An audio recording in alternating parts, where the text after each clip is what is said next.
Mesdames et messieurs, bonsoir ou bonjour, quel que soit l'endroit où vous vous trouvez. Alors c'est avec un immense plaisir que je vous retrouve dans votre émission Entretien avec sur Silo TV. Alors dans ce numéro, nous avons l'honneur de recevoir M. Souleymane Alioune Diallo, que vous connaissez très bien d'ailleurs, un homme très engagé. Souleymane Alioune Diallo est le président de l'ONG Otra Africa. Il est membre de la société civile. Alors, qui a son mot à dire, n'est-ce pas, sur l'actualité nationale et internationale. Alors, l'actualité internationale qui reste dominée, n'est-ce pas, par cette pré-campagne, n'est-ce pas, électorale, il faut le dire comme ça, puisque nous sommes à quelques mois seulement, n'est-ce pas, de la présidentielle au Sénégal. Et vous savez que le climat sociopolitique reste tendu. Alors, nous allons en parler avec notre cher invité. Bonsoir, Souleymane. Bonsoir, El Hadj Kandé. Alors, merci encore de nous ouvrir justement vos portes et vraiment c'est un immense plaisir, je le disais tantôt. À chaque fois que nous avons besoin de vous, vous ouvrez nos portes, n'est-ce pas, pour nous permettre de discuter sur des questions extrêmement importantes de l'heure. Bon, je vous remercie et je salue vos fleueuses. Absolument, merci. Et le plaisir est partagé d'échanger avec vous les questions de l'actualité, le débat de l'actualité.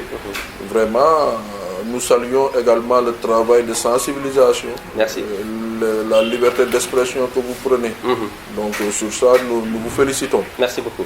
Alors Président, déjà, je le disais tantôt, le climat reste tendu. On va parler, n'est-ce pas, du cas Ousmane Sonko, puisqu'il a été, son convoi Némé Couture a été de justesse arrêté, n'est-ce pas, par le ministre de l'Intérieur, vous l'avez entendu, Antoine Félix Diome, justement, qui disait que pour trouble à l'ordre public, n'est-ce pas, si on se réfère à ses propos. Et la conséquence, vous n'êtes pas sans savoir que depuis maintenant hier, il y a eu des manifestations. D'abord, une lecture, justement, sur ces faits. Bon, je pense que tous ceux qui se sont exprimés par rapport à cette situation l'ont déploré. Que ce soit Ousmane Sonko lui-même, le ministre de l'Intérieur, et les autres acteurs de la vie politique en prime de leur expression le déplorent d'abord.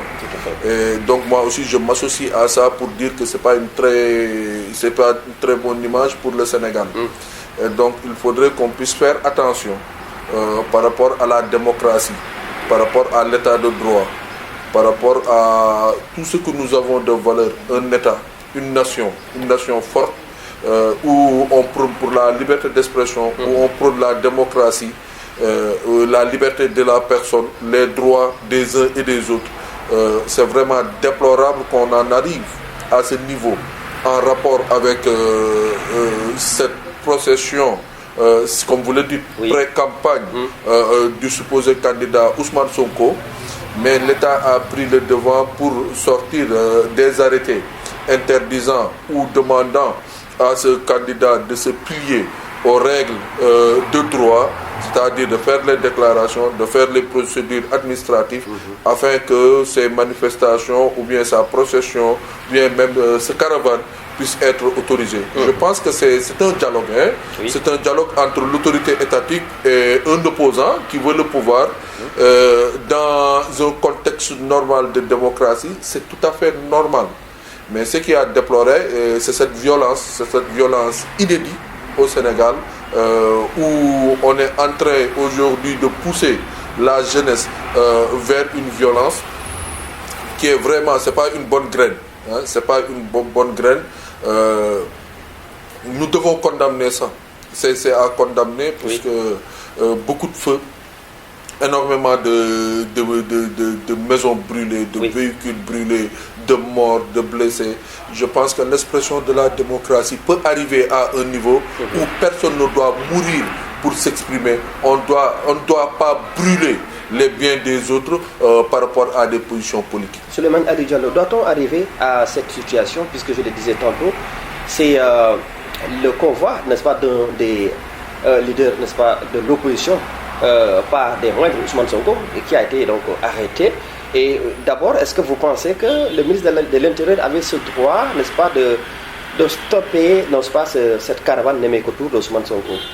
Bon, vous savez, hein, en parlant de droit, on pourrait le voir d'un œil à un autre. Oui, bon, moi, je voudrais être républicain, légaliste, pour dire quels sont les motifs d'arrêt de ce convoi. De l'autre côté aussi, j'aurais pu dire que c'est un leader d'opposition, aujourd'hui, qui incarne une grande partie de la population, qui est en train de faire ce qu'il doit faire, c'est-à-dire aujourd'hui aller vers les populations, faire une pré-campagne, mais le faire dans les règles de l'art. Je pense qu'une déclaration préalable auprès de son parcours, informer la préfecture, informer l'autorité décentralisée pour dire que bon, de telle heure à telle heure, nous allons faire telle procession, de tel lieu à tel lieu, faire, bon, puisque c'est garanti par la Constitution. Oui, sauf que maintenant, le leader de PASTEF, lui, pense que même s'il fait ses demandes, entre guillemets, ces demandes pourraient être refusées, n'est-ce pas, pour l'autorité, compte tenu de ce qu'il représente également. C'est un dialogue de sourds. Oui. Malheureusement, nous sommes arrivés à un niveau d'un dialogue de sourds où c'est ce qui incarne actuellement l'État, qui ont les pouvoirs institutionnels, font face à un opposant têtu, engagé, très déterminé en découdre avec l'État central. C'est un dialogue de sourds. Mais je pense que vraiment, si tout se passait normalement dans un état de droit, dans un état de démocratie, on aurait pu éviter d'arriver à ce stade-là. Oui, maintenant que cette chose, n'est-ce pas, est arrivée, comme vous le dites, n'est-ce pas, à ce stade. Alors d'abord, Ousmane Sonko, qui était mêlé dans des histoires de viol, et après maintenant on parle de diffamation, n'est-ce pas, d'un procès à un autre. Aujourd'hui, est-ce qu'on peut parler d'acharnement contre véritablement ces leaders de l'opposition? Vous savez, moi je pense que l'esprit d'un opposant fort, il faut s'attendre à cet acharnement par rapport à un pouvoir auquel on fait face. Nous l'avons vu un peu partout dans le monde. Regardez actuellement ce qui se passe aux États-Unis. Trump est en train de crier que c'est un acharnement. En Guinée, nos voisins de la Guinée, Cellou Dalein est venu se refuser au Sénégal. Donc, en fait, réellement, Biramda Abe au niveau de la Mauritanie. Donc un opposant fort doit avoir une mentalité forte pour faire face à un État. Donc cet acharnement, bon, mais c'est de part et d'autre. Il ne faut pas, bon, pour ceux qui sont observateurs, il faut comprendre que aussi il ne facilite pas l'exercice du pouvoir à l'État. Il est en train de gêner énormément l'État. Et c'est de bonne guerre aussi que cette répression, que l'État puisse prendre des mesures répressives, des mesures correctives par rapport à cela. À ce niveau, par rapport à la proximité des élections, il faut s'attendre à ça. Maintenant, c'est cette mentalité qu'il fallait vraiment trouver pour ne pas aller vers le chaos. Ne pas aller vers le chaos, puisque ça n'arrange personne. Le pouvoir sortant, ça ne leur arrange pas de léguer un pays en chaos. Comme ceux qui incarnent à prendre le pouvoir, s'ils héritent d'un pays vraiment détruit, ils seront vers une reconstruction. Ils vont perdre énormément de temps pour te reconstruire ce pays. Est-ce que le pouvoir en vaut vraiment la peine? C'est une question qu'il faut vraiment approfondir. Aujourd'hui, pousser les jeunes vers la pyromanie. Aujourd'hui, ces jeunes qui sont en train de brûler la maison des autres, qui sont en train de brûler les biens des autres, qui sont dans la rue en train de qui? Est-ce que cette jeunesse-là qu'on va vraiment hériter d'ici 5 ans, d'ici 10 ans? Faisons attention à ce que nous faisons. Alors, c'est vrai que c'est un procès qui malheureusement nous induit vraiment à ces situations insouhaitables aujourd'hui. Mais est-ce que, parce que le procès, en fait, le juge va se prononcer, la Cour va se prononcer, n'est-ce pas, dans cette affaire Sonko, n'est-ce pas, le premier, donc déjà, c'est... la peur a fini de s'installer un peu de part et d'autre. Vous savez, moi, dans ce dossier, je ne voudrais pas trop m'avancer, puisque j'ai constaté qu'il y avait énormément de manipulation, de part et d'autre. Le citoyen lambda, l'observateur qui veut vraiment avoir la vérité, chercher la vérité, aujourd'hui est troqué. Est troqué par une manipulation, est troqué par une fake news, de part et d'autre. Tu as une information, tombe à l'instant. Au moment d'analyser cette information pour avoir une idée réelle de ce qui s'est passé, c'est au même instant aussi qu'on démentit cette information. À la limite, on ne comprend pas qui dit la vérité. Il y a trop de mensonges. Moi, je suis convaincu de 3 choses par rapport à ce dossier. Oui, lesquelles? C'est un dossier truffé de mensonges de part et d'autre. de part et d'autre, l'accusé comme l'accusateur. Ils ne nous ont pas dit la vérité. Rien que la vérité n'est pas sortie par rapport à ça. La deuxième chose, c'est évident qu'il y a une manipulation par rapport à ça. Et il y a un complot. Le complot est là. Ça, il ne faut pas le nier, puisque cette gamine a été assistée, a été vraiment protégée. Il y a de puissances qui sont derrière cette fille pour qu'elle arrive à ce niveau-là. Mais également, l'accusé n'a pas permis à l'État d'avoir tous les instruments pour l'innocenter. Puisqu'à tout moment, il a refusé tout ce qui est procédure judiciaire, il a toujours truffé. D'abord, moi, ce que je retiens, cette affaire, comme je le dis, n'aurait pas dû sortir à la gendarmerie. Si tout s'était passé bien, à une convocation de la gendarmerie, un citoyen normal, un parlementaire, quoi qu'il puisse être son rang, il pouvait déférer à la gendarmerie, donner l'argument qu'il est en train de présenter actuellement au public. Puisque aujourd'hui nous sommes convaincus qu'il n'y a pas de preuves par rapport à ces accusations. Mais c'était en amont. Ce n'était pas maintenant qu'on va sortir pour nous dire non, il n'y a pas de preuves.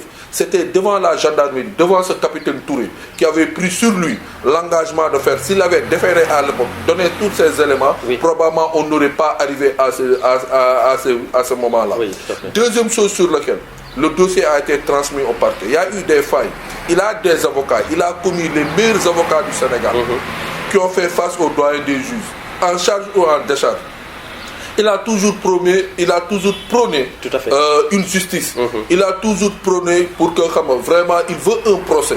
Nous l'avons toujours suivi, que ce soit l'accusatrice, la fille Adji Sarr a toujours demandé un procès. Ousmane Sonko a toujours dit on va en procès pour que je puisse être innocenté.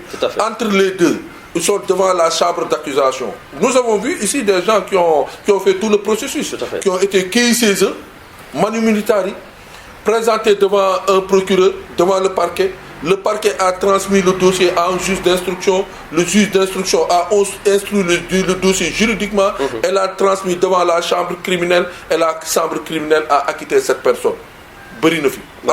On a vu ça. Et donc je pense que par respect à la juridiction, je pense que par confiance en lui-même et par confiance à ses avocats, et comme il appelle le peuple en témoin, il aurait pu aller à ce procès, donner tous les arguments qu'il a, donner toutes les preuves qu'il a, s'innocenté et laver son honneur devant la cour. Oui, sauf que M.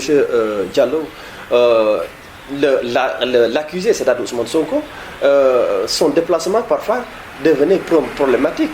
Vous voyez, donc après autant de forces de l'ordre qui sont là barricadées, et récemment, vous voyez les événements du 16, il s'est même finalement retrouvé à l'hôpital. Est-ce que c'était aussi facile que ça? Il demande à ce que l'État lui fasse une garantie aussi. Est-ce que l'État n'avait pas cette responsabilité, n'est-ce pas, d'assurer, n'est-ce pas, la sécurité, n'est-ce pas, d'Ousmane Sonko? Vous savez, moi, par rapport à ce jeu, ce marketing politique, il y a trop de... je prends beaucoup de recul. Vraiment, l'un comme l'autre. Je dis que, par exemple, pour un citoyen lambda qui doit aller au tribunal, ça ne devait pas amener autant de difficultés. Ça ne devait pas poser autant de problèmes par rapport à l'ordre public. Je pense que s'il voulait simplifier, il joue son rôle d'opposant, il joue son rôle de one showman. Il est en train de faire le show d'un opposant. Ça, c'est tout à fait normal. En plus, avec le stress d'être accusé de cette sorte, il est tout à fait normal qu'il joue ce jeu. Mais par rapport aussi à l'État, c'est pas à n'importe qui de sortir et de troubler l'ordre. Ça aussi, il y a l'esprit de trouble de l'ordre public qui est là. Je pense que pour faciliter, pour qu'il y ait dialogue entre les deux, entre celui qu'on dit de passer par là et celui qui veut passer par là, s'il y avait vraiment une discussion sincère où les uns et les autres étaient animés de bonne foi par rapport à la sécurité de l'un comme de l'autre, on n'aurait pas dû arriver à ces scènes qu'on a vues et qui est vraiment déplorable pour le Sénégal. Passe par là, je t'accompagne, ok, je passe par là, il ne devrait pas y avoir de problème. Maintenant, je passe par là, pourquoi? Parce que plus loin, je suis attendu pour faire de one-show-man politique. Là aussi, il faut comprendre l'autorité. Donc, c'est un dialogue de sourds qui s'est installé et malheureusement qui ternit l'image de Marc, l'image... Avec ses lots de victimes également. C'est déplorable. bon. Aujourd'hui, on compte une vingtaine de morts par rapport à son chemin. Et son chemin vers le palais est embûché et sali, est vraiment terni par ces jeunes morts. Demain, l'histoire retiendra, si le président du Sénégal, qu'il y a eu 20 morts pour des manifestations pour qu'il arrive au palais. C'est vraiment déplorable. Alors, donc, la marche vers le palais, vous l'avez dit tout à l'heure, ce n'est pas du tout facile. Et cette marche, n'est-ce pas, se tiendra. L'accès au palais, c'est donc à l'issue des élections, donc, et quand on est déclaré vainqueur, justement, on est au palais. Il se trouve maintenant que nous sommes à quelques mois, comme je le disais tantôt, Souleymane Aliou Diallo. Aujourd'hui, des adversaires tels que Karim Wade ont connu à peu près le même sort, tels que Khalifa Ababakar Sarr ont connu le même sort. Aujourd'hui, Ousmane Sonko, son procès, est-ce qu'il lui aussi n'a pas raison, n'est-ce pas, de dire ce qui est arrivé à mes prédécesseurs ne m'arrivera pas moi. Il prend ses devants. Effectivement, je pense que, comme je l'ai dit, dans un contexte de démocratie apaisée, où les règles du jeu sont respectées par les uns et les autres, on n'aurait pas dû avoir des suspicions d'élimination. Nous avons vécu ici l'histoire de Khalifa Sall, nous avons vu aussi le cas de Karim Wade. Donc, dans tout ce contexte-là, lui aussi, il ne va pas se laisser amener à l'abattoir comme ça. Mais moi, ce que je déplore, c'est autant de victimes. Khalifa Sall, puissant maire de Dakar, il s'est confronté à cela et il n'y a pas eu mort d'homme. Karim Wade, puissant fils du président de la République, avec l'appareil du PDS, il n'y a pas eu de mort d'homme. Moi, aujourd'hui, ce que je déplore par rapport à c'est cet appel à l'insurrection.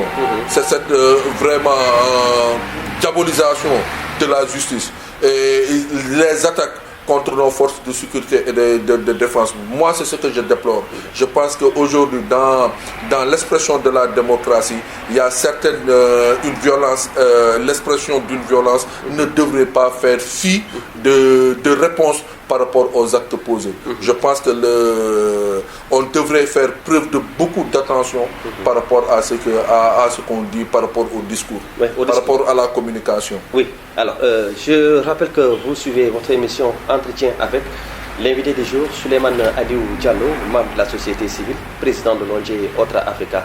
Alors, Souleymane, nous allons parler, n'est-ce pas, de notre aspect, puisque le 31, donc le Sénégal également, va, donc, suite à la main tendue du président de la République, n'est-ce pas, et donc cet appel, n'est-ce pas, au dialogue. Alors, ça ne fait pas l'unanimité, puisque pour certains, les termes de référence ne sont pas encore connus, et pour d'autres, ce dialogue n'est rien d'autre, n'est-ce pas, qu'une tentative pour le président Macky Sall, n'est-ce pas, de s'approprier, n'est-ce pas, de la chose. Bon, vous savez, toute chose, toute difficulté, toute bataille, toute guerre se termine autour d'une table. Oui. Je pense que les différences, s'ils ne terminent pas au tribunal, c'est autour d'une table que ça va ça va terminer. Et donc, il est important aujourd'hui de comprendre que moi, l'alibi des termes de référence, moi je me dis que tout acteur qui va participer à ces dialogues, à ce dialogue national, peut aller à la table. Et une fois que les termes de référence sont présentés, on peut apporter les amendements. On peut suggérer des correctifs, on peut rajouter des points à ce dialogue. Et une fois, mais à la table, on ne peut pas être dehors pour réclamer des termes de référence, mais auxquels on ne connaît pas le contenu, pour dire que non, nous n'avons pas eu les termes de... Et si les termes de référence sortent, alors que les points auxquels vous devez discuter sont sur ces termes de référence, alors qu'on n'est pas à la table, moi je suis contre la politique de la 16-8. Donc il faut y aller. S'il faut apporter des correctifs à ce terme de référence, au terme de référence, on les amène, on discute sur les termes de référence en amont, on adopte ce qu'il y a à faire, puisque ce n'est pas un monologue, c'est un dialogue. Tu exposes et j'expose. On tombe d'accord sur ce qu'on a discuté. Un dialogue, il y a le dialogue qui est là. Ils sont en train de se parler, d'une façon ou d'une autre. Ils sont en train de se parler par presse interposée. Ousmane Sonko lance tout le temps des appels au président Macky Sall. L'opposition appelle tout le temps le président Macky Sall. Le président Macky Sall répond tout le temps à l'opposition, en leur disant ceci, en leur disant cela. Ils se retrouvent dans les salons, ils se parlent, ils se retrouvent dans les cérémonies. Donc je pense que le mieux de tout ça est de s'asseoir autour d'une table, la table de la nation, avec une rencontre officielle au nom du dialogue national. Tout à fait. Vous savez, dans les autres pays qui ont toujours eu des difficultés politiques, c'est autour de conférences nationales qu'ils se sont assis pour régler leurs problèmes. Oui. Et donc ce dialogue-là, moi je pense que c'est une main tendue à l'opposition de devoir discuter sur le processus électoral, oui. sur la participation de ces élections, oui. Les parrainages. Il y a tellement de choses sur lesquelles l'opposition peut venir alimenter ce dialogue national. Maintenant, si le président veut faire une chose au contraire, l'opinion nationale et l'opinion internationale est témoin, et cela même également porter des amendements au rapport de ce dialogue pour dire qu'au cours de ce dialogue, nous avons posé tel problème, l'État n'a pas voulu ou le parti au pouvoir n'a pas voulu. Mais c'est autour de la table que cela ça se fait. Oui. On ne peut pas dire qu'on a discuté avec Samba, on ne peut pas dire qu'on a discuté avec Demba dans un salon et au moment de venir à la table officielle où le rapport sera public, ce sera un rapport national, ce sera un rapport officiel et là on ne peut pas aller à cette table sur des supposés oui. illusions oui. sur lesquelles il y a telle chose ou telle chose. Mais allez à la table. Oui. Attendez qu'on vous présente les termes de référence lors du jour et à partir de là, s'il faut sortir de là, vous sortez de là. Oui. Mais je ne vais pas, je ne suis pas allé et je veux savoir ce qui se passe ou je sais ce qui se passe en amont. Vraiment, c'est du dilatoire. Quoi. Oui, oui, sauf que ici, Souleymane Aliou Diallo, en fait, il y a eu aussi certains qui pensent qu'on ne peut pas vouloir tendre la main à un dialogue, alors qu'à côté, il y a eu énormément d'arrestations. Des centaines de personnes, n'est-ce pas, donc arrêtées, nos confrères journalistes qui sont arrêtés, mais également certains de la société civile et des acteurs politiques. Aujourd'hui, voilà un argument, n'est-ce pas, donné par d'autres pour dire non, ce dialogue ne peut pas être un dialogue sincère. La sincérité du dialogue dépend vraiment de ce qu'on veut discuter. Ont-ils raison de penser à cette thèse en disant qu'il y ait beaucoup d'arrestations, Souleymane? Moi, je souffre de ces arrestations, surtout de ces journalistes. Mais encore une fois de plus, écoutez ces journalistes développés. Il y a énormément de journalistes qui font en charge. Et ça, c'est déplorable. Vous pensez qu'ils sont partisans? Il y en a qui sont partisans. La plupart des journalistes détenus sont partisans. Et d'ailleurs, je profite de votre antenne, je profite de votre audience pour demander la libération de la dame Dia. D'accord. Vraiment, cette dame doit être libérée. Ça fait un moment qu'elle est en prison pour des questions politiques. Vraiment, je demande solennellement que la dame soit libérée. Et dame absolument. Bon, maintenant, revenons sur vos confrères également. La liberté d'expression, surtout journalistique, ne devrait pas amener un journaliste professionnel en prison. Mais je demande aussi aux journalistes, parfois nous suivons les événements sur le terrain. Moi, hier, je suivais certaines choses. J'étais là, ça s'est passé ici. Oui. Au moment où on disait que ça brûle ici, j'ai fait un tour et il n'y avait absolument rien. Il n'y avait qu'un seul lieu de tension, c'était juste en face. Et on dirait que c'est tout le Sénégal qui est en feu. Il faut qu'on fasse attention. Si on brûle ce pays, on n'a pas autre lieu à aller. Moi, j'ai vu des pays qui étaient en guerre. D'accord. Souleymane, revenons sur le processus du dialogue. Je le disais tantôt, avec ces arrestations, oui, vous condamnez donc certaines arrestations, même si vous dites que la presse, n'est-ce pas, doit être vraiment équidistant. Alors, à côté aussi d'autres arguments, tels que le président qui ne serait pas vraiment démocrate, n'est-ce pas, en ce sens. Et puis, la société civile, certains de vos confrères, n'est-ce pas, ont également, ne sont pas convoqués, alors qu'on parle, n'est-ce pas, d'un dialogue inclusif, n'est-ce pas, avec toutes les forces vives de la nation. Ça, c'est vraiment déplorable. Hein. Je pense que la neutralité et l'observatoire par rapport à ces élections, c'est la société civile. On ne peut pas faire un dialogue national sans devoir inviter la société civile.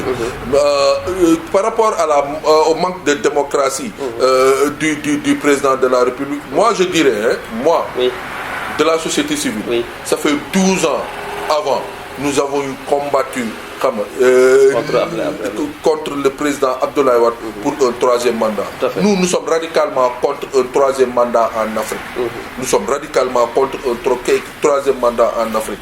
Et moi, j'appelle solennellement le président. Mais quelque part aussi, il ne faut pas tomber dans le piège, puisque lui-même, après plusieurs communications qu'il a fait sur ce troisième mandat, au finish, il a demandé à ses partisans d'aller travailler et de ne pas débattre sur le troisième mandat. Donnons le bonne foi et soyons observateurs. Maintenant, c'est le peuple sénégalais souverain. Abdoulaye Wade était là. quand il a fait son Wahed, le Conseil constitutionnel a validé sa candidature. Il est allé à des élections libres et transparentes et la population sénégalaise l'a sanctionné à travers les urnes. L'expression populaire se fait à travers des urnes. Et donc je pense que donnons bonne foi à ce monsieur. C'est vraiment déplorable qu'aujourd'hui, après 12 ans, qu'on revient pour parler d'un troisième mandat. Et moi, je suis radicalement contre ce troisième mandat. Il y a quelqu'un qui me dit que ce n'est pas un troisième mandat, c'est une troisième candidature.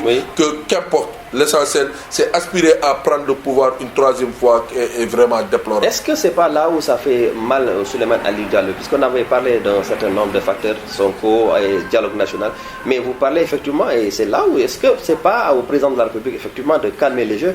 Parce qu'aujourd'hui, beaucoup de personnes se lèvent pour dire ce troisième mandat n'aura pas lieu. Est-ce que ce n'est pas à lui effectivement de calmer les jeux pour qu'il ait cette stabilité? Vous savez, cette stabilité aussi dépend de celui à qui on a en face. Que ce soit l'État doit respecter celui qui est en face. Celui qui est en face de l'État aussi, l'opposition, les partis politiques doivent respecter l'État. C'est dans un dialogue respectueux.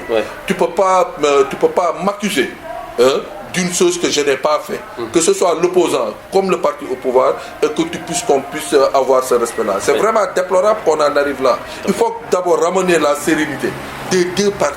Il faut que les gens soient sereins.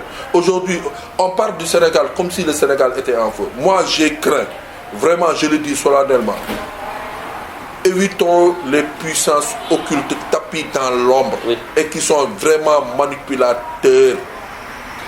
Tout à fait. Ils peuvent détruire notre pays. Vous faites allusion aux ressources naturelles telles que le pétrole et le gaz que nous avons ici. Au-delà du pétrole et du gaz, partout où ça sent le pétrole, ça sent le gaz, il y a des forces occultes qui viennent avec des mandes financières, qui viennent avec des idées vraiment dévastatrices. On l'a connu dans presque tous les pays d'Afrique qui ont eu ces difficultés, ils sont partis par ça. Vraiment, au Sénégal, faisons attention. Et c'est ce qui sent aujourd'hui. Hier, ce qu'on a vu, brûler la maison d'un ancien ministre, brûler la maison de... Mais au retour, si les hommes au pouvoir envoient aussi des nervis dans la maison des opposants, brûler la maison des opposants, à quoi nous allons nous retrouver? À du gatsa. Tu brûles ma maison, je brûle ta maison, l'autre brûle la maison. C'est ce que nous voulons du Sénégal? Non. C'est ce pays que nos ancêtres nous ont laissé. Nos ancêtres nous ont laissé nos ancêtres nous ont toujours laissé un pays de dialogue. Senghor a légué ce pouvoir avec la plus belle manière. Abdou Diouf est venu, il a fait son temps à des moments très difficiles. En 88, on était là. On était jeunes, mais on savait ce qui se passe. Absolument. Moi, j'ai vu les policiers brûler dans leurs véhicules, ici sur le boulevard des Centenaires. Les images me reviennent aujourd'hui. Nous avons surmonté cela. Abdoulaye Wade, il est venu. Son premier ministre, il s'est affronté à son premier ministre, l'actuel président. Donc je pense que tout ça, on l'a répété, on l'a dit. C'est à la conscience de tout un chacun de se mettre à jour et de se repentir sur lui-même. Il faut qu'on fasse attention par rapport à ce pays. Si nous brûlons ce pays, c'est nous-mêmes qui allons perdre. D'accord. Souleymane Ali Diallo, nous arrivons presque au terme de cet entretien, mais nous n'allons pas terminer sans pour autant parler un peu de la situation des migrants, puisque vous êtes le président de cette ONG pendant plusieurs années. Et aujourd'hui, quelle est la situation, sinon le point sur les migrants? Bon, la situation de la migration suit son cours. Nous sommes en train de déplorer ce qui est en train de se passer au niveau de Danemark. Mais bon, ce qui est en train de se passer au niveau de Danemark, bon, c'est comme ça aussi, hein. Il faut qu'on puisse permettre à tout chacun de veiller sur lui. Quand on voit aussi les Sénégalais de la diaspora, la façon dont ils sont en train de s'exprimer, on sent leur angoisse, puisque à travers la toile, tout un chacun est en train de s'exprimer, de dire, à la limite même de dire des bêtises par rapport à ce pays. Je pense qu'ils ne peuvent pas être mieux informés que vous qui êtes ici, que nous qui sommes ici. Bon, je pense que ceux qui sont dans la diaspora, ils n'ont qu'à avoir la conscience que à travers leur discours, peut-être ils sont là-bas, mais s'il y a un incident ici, c'est leur famille qui va en pâtir. C'est pas parce qu'eux, ils sont à l'abri qu'ils doivent vraiment jeter de l'huile sur le feu. Oui. Les conséquences, ce sera auprès de leur famille. Merci. Et nous devons faire attention. Et à cela, j'appelle mes compatriotes qui sont dans la diaspora. Oui. Parce que je suis de près. La plupart de ceux qui sont violents, je vois certains qui disent marchons sur le palais, marchons sur le palais. Oui, oui. Et si on marche sur le palais, c'est la démocratie qui va s'affaisser. Oui. Combien de temps vous pensez marcher sur le palais va donner à Ousmane Sonko le pouvoir? Non, je pense que non. Donc faisons attention, surtout nous qui sommes de la diaspora, nous qui sommes à l'extérieur. Oui, parce que souvent on voit beaucoup d'interventions des membres de la diaspora et je vous ai entendu dans une chaîne sur place, n'est-ce pas, dénoncer un peu ces personnes, ceux qui ne sont pas sur place et qui donnent des informations parfois qui ne sont pas fiables. Ça n'arrange même pas Ousmane Sonko. Moi j'ai vu par rapport à l'arrestation de Ousmane Sonko, certains dire que ce sont des Occidentaux qui sont venus le chercher. Ils l'ont mis dans le char. On a vu des Toubabs le prendre. Ils l'ont mis dans une base militaire à Elenkin. Alors qu'au final ce n'était pas vrai. Pourquoi? En fait, je me demande aujourd'hui pourquoi certaines veulent coûte qu'on brûle. Pourquoi? À la limite, ce sont des pyromanes. Oui, c'est la pyromanie aujourd'hui qui est prônée. Oui, c'est pas bien. Oui, on parle, n'est-ce pas, de force, n'est-ce pas, qui s'est mélangée, n'est-ce pas, à des manifestants pour commettre leur forfait. Oui. En tout cas, ce qu'il faut reconnaître, moi je ne suis pas contre les manifestations, j'en suis pas contre du tout. Parce que c'est l'expression de la démocratie. C'est l'expression de la démocratie d'une façon ou d'une autre, d'une façon pacifique et d'une façon autre également. Mais par contre, moi je dénoncerai toujours celui qui a l'essence et une allumette qui va allumer le véhicule de quelqu'un d'autre. Je le dénoncerai. Celui qui va à la maison de l'autrui je le dénoncerai. De la même façon également, je condamne les forces de l'ordre qui utilisent des balles réelles pour tirer sur des manifestations. C'est de la même façon que je condamne. C'est de la même façon que je dis aux magistrats. Certes, il y a des innocents que vous avez détenus. Il y a beaucoup de jeunes, d'adolescents qui sont aujourd'hui détenus, qui sont des innocents. Mais également, il faut reconnaître que parmi ces détenus, il y en a qui s'en sont pris aux forces de l'ordre avec des cocktails Molotov. Il y en a qui s'en sont pris aux forces de l'ordre avec violence et cela doit être détenu, traqué et jugé devant qui. On ne peut pas affronter les forces de l'ordre. Vraiment, ça aussi, il faut qu'on soit vraiment équilibré, il faut qu'on se dise la vérité. D'accord. Souleymane, peut-être le tout dernier point, si vous le permettez, puisque on va parler de toute autre chose, hein, comme on l'a dit. Hein. Alors, récemment, vous avez tenu une rencontre avec comme objectif, justement, de revoir, et on va parler un peu d'éducation. On parle de réduction de frais d'inscription dans les établissements. Qu'est-ce qui a été vraiment vu à l'issue de cette rencontre que vous avez tenue récemment à Dakar?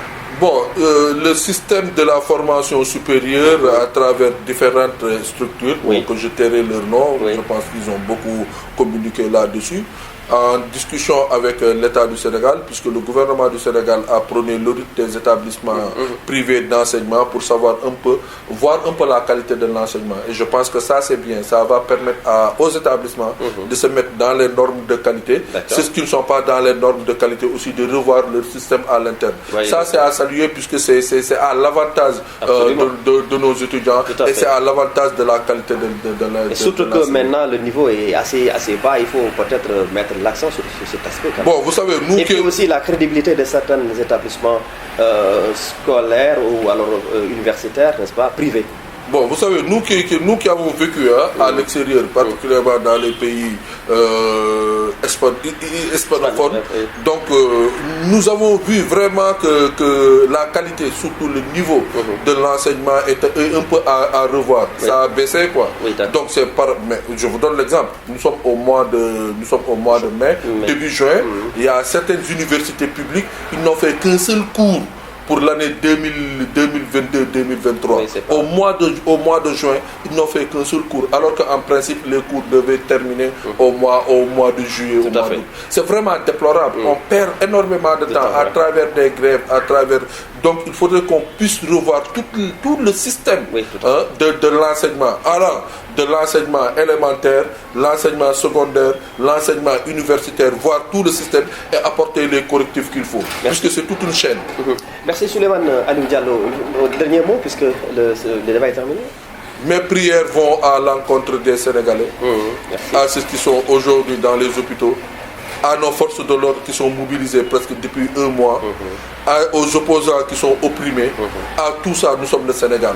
Vraiment, je pense que c'est dans la paix, dans l'instabilité qu'on peut développer. Si on parle de développement, si on parle aujourd'hui, moi je suis très abasourdi quand je vois les infrastructures vraiment saccagées.